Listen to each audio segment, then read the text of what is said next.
Romans chapter 10. Brothers and sisters, my heart's desire and prayer to God for the Israelites is that they may be saved.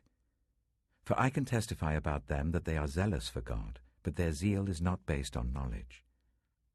Since they did not know the righteousness of God and sought to establish their own, they did not submit to God's righteousness.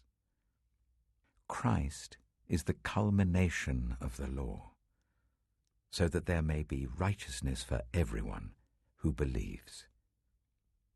Moses writes this about the righteousness that is by the law.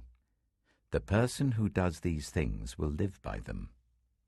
But the righteousness that is by faith says, do not say in your heart, who will ascend into heaven? That is to bring Christ down. Or who will descend into the deep? That is to bring Christ up from the dead. But what does it say? The word is near you. It is in your mouth and in your heart. That is the message concerning faith that we proclaim.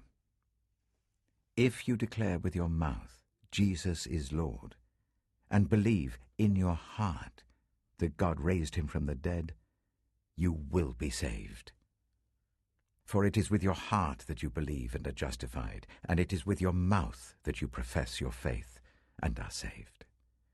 As Scripture says, anyone who believes in him will never be put to shame.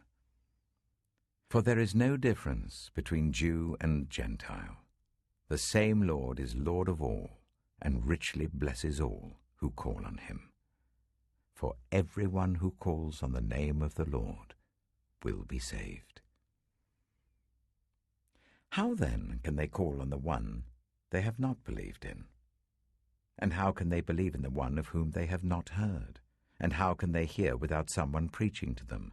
And how can anyone preach unless they are sent? As it is written, how beautiful are the feet of those who bring good news. But not all the Israelites accepted the good news. For Isaiah says, Lord, who has believed our message?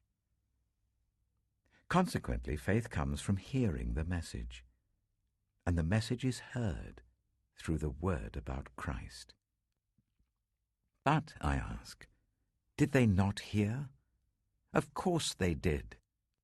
Their voice has gone out into all the earth, their words to the ends of the world. Again I ask, did Israel not understand? First, Moses says, I will make you envious by those who are not a nation. I will make you angry by a nation that has no understanding.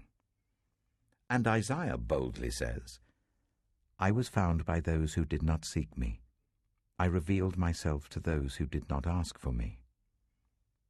But concerning Israel, he says, all day long I have held out my hands to a disobedient and obstinate people.